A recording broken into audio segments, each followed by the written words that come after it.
To all Filipino idiots who support Noy Aquino, yes, you're an idiot and I'm going to prove it. 119 years ago, binaril itong taong ito kunwari para sa bayan at naghimagsik ang 8 probinsya.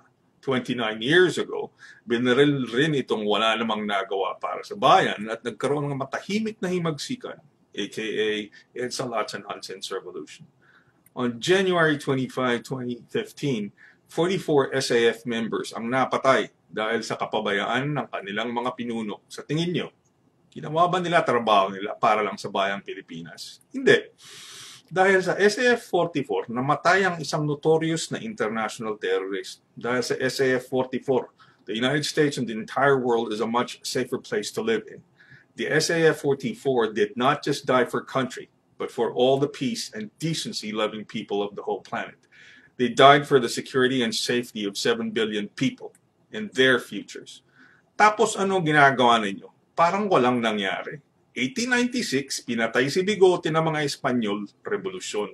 1983, pinatay yung kunwari na hero ng mga kakilala niya, revolusyon din. 2015, 44 SAF pinabayaang mapatay ng kapwang Pilipino na si Aquino, Rojas, Purisima, Katapang, Napeñas at Gasmin. Tapos, ang iniisip nyo, dapat manatili si Noy bilang Pangulo para sa ekonomiya. Naiintindihan nyo ba yung kabobohan ng logic nyo o talagang mangmang lang kayo?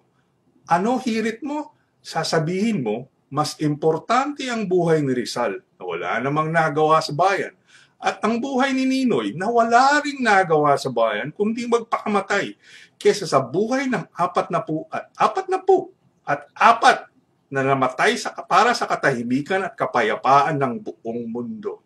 Are you really a fucked up Filipino?